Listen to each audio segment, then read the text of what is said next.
Fighter हवाई जहाज़ हवा में बुलंद करवा दिए, यानी हॉट स्क्रैम्बल दे दिया, तो क्या होगा?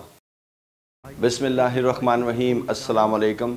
15 सितंबर 2006 की सुबह 138 मुसाफिर और 6 अमले के अरकान स्पेन के एलिकेंट एयरपोर्ट से यूके के शहर ब्रिस्टल जाने के लिए ईजी जेट की फ़्लाइट 6074 एयरबस 319 पर सवार हुए।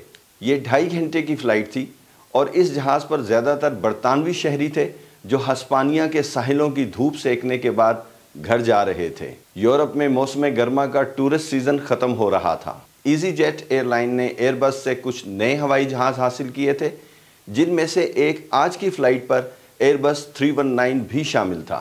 प्लानिंग ये थी कि ये जदीद तरीन हवाई जहाज़ Aahista Aahista easy jet airline के फ्लीट में शामिल बोइंग 737 हवाई जहाज़ों की जगह ले लेंगे। 42 साल कैप्टन का फ्लाइंग का एक्सपीरियंस 9000 घंटे का था, लेकिन अहम बात यह थी कि इस एयरबस 319 तैयारे पर उसका फ्लाइंग एक्सपीरियंस सिर्फ 400 घंटे का था।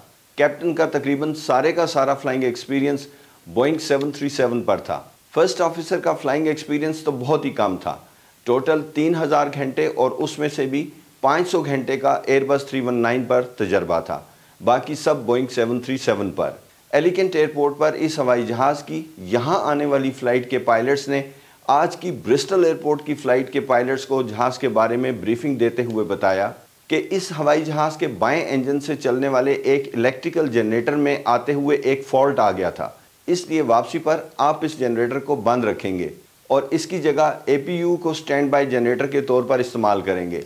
ये हवाई जहाज़ की दुम में एक छोटा सा जनरेटर होता है जो हवाई जहाज़ को स्टार्टअप करने से पहले ज़मीन पर बिजली मुहैया करता है। इस एयरपोर्ट पर मौजूद एयरलाइंस के अमले ने इस खराबी को मामूली तस्वुर करते हुए हवाई जहाज़ को ब्रिस्टल की फ़्लाइट के लिए क्लियर कर दिया। सुबह 11:25 पर हवाई जहाज़ ने रनवे 28 पर रवानगी के लिए दौड़ना शुरू किया और जल्द ही हवा में बुलंद हो गया।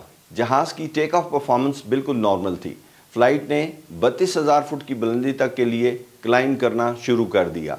बज़ाहिर ये एक नॉर्मल फ़्लाइट थी। फ़्लाइट टेक ऑफ किए 1.5 घंटा गुजर चुका था। इस वक्त फ़्लाइट फ्रांस के देहाती इलाके के ऊपर से गुजर रही थी। अचानक कुछ ऐसा हुआ कि सब कुछ बदल गया। पायलट्स ने एक ऊंची और गैर मामूली आवाज़ सुनी। कैप्टन की साइड पर लगे हुए तमाम आलात ऑफ हो गए। मास्टर वार्निंग अलार्म बजने लगा और ऑटो पायलट डिसएंगेज हो गया, यानी अब हवाई जहाज़ कंप्यूटर की मदद से नहीं उड़ाया जा सकता था क्योंकि कंप्यूटर बंद हो चुका था। अब हवाई जहाज़ कंप्यूटर की मदद के बगैर मैनुअली पायलट ने खुद उड़ाना था। फर्स्ट ऑफिसर के सामने लगे हुए इक्विपमेंट अभी काम कर रहे थे। कैप्टन ने कंट्रोल फ़ौरन फर्स्ट ऑफिसर के हवाले कर दिया और अपने सामने लगे हुए इक्विपमेंट के ऑफ होने की वजह ढूंढने लगा। वो ये जानने की कोशिश कर रहा था कि क्या गड़बड़ हुई है। वो ये सोच रहा था कि APU ऑक्सिलरी पावर यूनिट, जिसे मेन इलेक्ट्रिकल जनरेटर की खराबी के बायस स्टैंड बाई के तौर पर आज की फ़्लाइट के दौरान ऑन रखा गया था, शायद बंद हो चुका है, जनरेटर फेल हो गया है। कैप्टन ने देखा कि हवाई जहाज़ के कॉकपिट में लगे हुए वायरलेस सेट भी ऑफ हो गए हैं। इसकी कोई भी लाइट ऑन नहीं थी और ना ही इस रेडियो सेट पर ट्यून की गई फ्रिक्वेंसीज नज़र आ रही थी। वायरलेस के बगैर पायलट का राब्ता बाहर की दुनिया से कट चुका था और अब वो एयर ट्रैफिक कंट्रोल को भी अपनी इमरजेंसी के बारे में नहीं बता सकता था। हवाई जहाज़ से तकरीबन 10 किलोमीटर नीचे ब्रेस्ट एरिया कंट्रोल सेंटर में एयर ट्रैफिक कंट्रोलर जो इस फ़्लाइट को कंट्रोल कर रहा था, ट्रैक कर रहा था, शदीद तशवीश में मुब्तला था। फ़्लाइट अचानक उसकी रडार स्क्रीन से गायब हो चुकी थी। उसने इस फ़्लाइट को बार बार वायरलेस पर कॉल की, लेकिन कोई जवाब न मिला। मैं अपने 30 साल से ज़्यादा एयर ट्रैफिक कंट्रोल के एक्सपीरियंस की बिना पर बता सकता हूँ कि उस वक्त एयर ट्रैफिक कंट्रोलर के जहन में क्या क्या खदशात सर उभार रहे थे। सबसे पहले तो ये कि अचानक कुछ ऐसा हादसा हुआ है जिससे हवाई जहाज़ तबाह हो गया है, क्योंकि ना तो ये हवाई जहाज़ रेडार पर पिक हो रहा है और ना ही उसके साथ कोई राब्ता हो रहा है और ना ही उसने अपनी किसी किस्म की इमरजेंसी के बारे में कोई मेडे कॉल दी है। क्या ये हवाई जहाज़ किसी दूसरे हवाई जहाज़ के साथ टकरा कर तबाह हो चुका है? क्या ये हवाई जहाज़ अगवा हो चुका है और ऐसा करने वाले अफराद ने हवाई जहाज़ को रेडार पर दिखाने वाले इक्विपमेंट, ट्रांसपॉन्डर और वायरलेस को बंद कर दिया है? इधर कॉकपिट में कैप्टन इस सोच में मुब्तला था कि हवाई जहाज़ का राब्ता मुनक़ता होने की वजह से और हाईजैकिंग के ख़तरे के पेश नज़र अगर एयर ट्रैफिक कंट्रोल ने फाइटर हवाई जहाज़ हवा में बुलंद करवा दिए, यानी हॉट स्क्रैम्बल दे दिया, तो क्या होगा? क्योंकि जब लड़ाका हवाई जहाज़ उसे इंटरसेप्ट करेंगे तो वो इनसे वायरलेस ना होने के बायस राब्ता कैसे करेगा? कैप्टन ने एक नहायत दानिशमंदाना फैसला किया। वो अपने फ़्लाइट प्लान के मुताबिक अपनी फ़्लाइट जारी रखेगा। इस फैसले की दो वजूहात थी। कम्युनिकेशन फेलियर यानी एयर ट्रैफिक कंट्रोल के साथ वायरलेस पर राब्ता मुनक़ता होने की सूरत में ये SOP स्टैंडर्ड ऑपरेटिंग प्रोसीजर था जो पायलट और एयर ट्रैफिक कंट्रोल दोनों को मालूम था। दूसरा ये कि अभी भी ज़मीन पर लगे हुए किसी न किसी प्राइमरी रेडार की मदद से उन्हें ज़रूर पिक कर लिया गया होगा। ऐसी सूरत हाल में एयर डिफेंस के रेडार बहुत मददगार साबित हो सकते हैं। एयर ट्रैफिक कंट्रोल को हमारी फ़्लाइट के बारे में ये तो पता चल ही जाएगा कि हम बात तो नहीं कर रहे हैं, लेकिन फ़्लाइट अपने तयशुदा रूट पर अपनी मंजिल की तरफ अभी भी जा रही है। इस तरह कम से कम एक वाज़ेह सूरत हाल मौजूद रहेगी कि ये फ़्लाइट ब्रिस्टल जा रही है, जिसका रूट एयर ट्रैफिक कंट्रोल को पहले से ही मालूम है और लेवल भी मालूम है।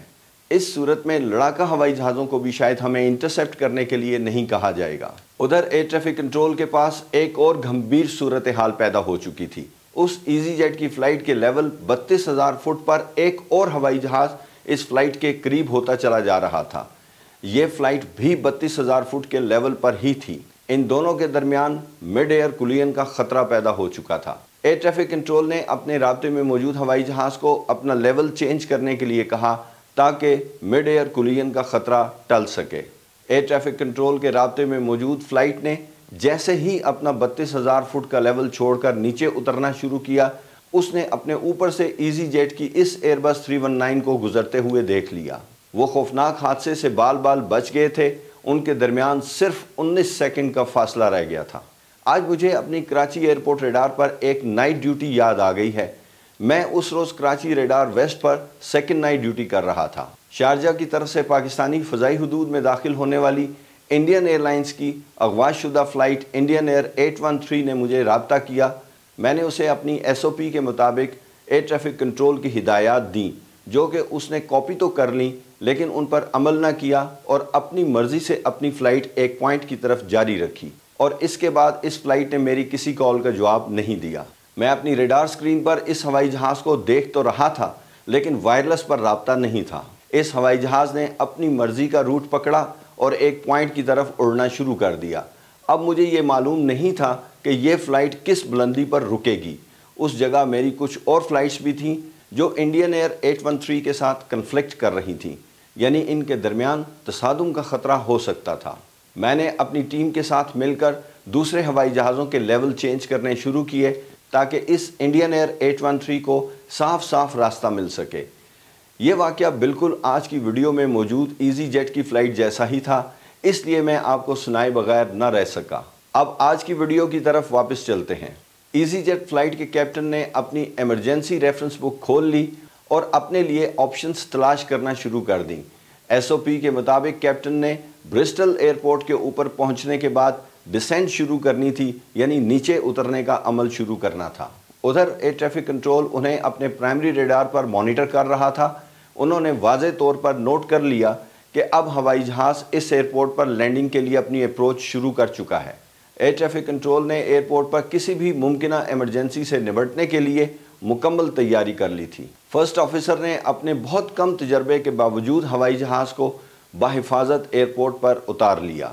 इस हादसे की तहकीकाती रिपोर्ट के मुताबिक दौरान परवाज़ इस हवाई जहाज़ को शदीद इलेक्ट्रिकल फेलियर का सामना करना पड़ा, जिसने इस हवाई जहाज़ के बहुत से अहम सिस्टम्स और इक्विपमेंट को बंद कर दिया। पायलट्स ने एमरजेंसी प्रोसीजर्स को फॉलो किया, ताहम वो हवाई जहाज़ के सिस्टम्स को रिकवर ना कर सके। तहकीकाती रिपोर्ट ने पायलट की माहिराना मैनुअल फ्लाइंग की बहुत तारीफ़ की, जिसकी बदौलत बिला आखिर हवाई जहाज़ बाहिफाजत लैंड कर गया। रिपोर्ट की सिफारिशात के मुताबिक हवाई जहाज़ की मेंटेनेंस और फ़्लाइट से पहले तैयारी के मराहिल में ज़रूरी तब्दीली का कहा गया, ताकि मुस्तकबिल में ऐसे हादसात की रोकथाम की जा सके। अल्लाह ताला आपको अपनी हिफ्ज़ व अमान में रखे। आपका सफ़र बखैर हो। नेक्स्ट वीडियो तक के लिए इजाज़त चाहता हूँ। अल्लाह हाफ़िज़।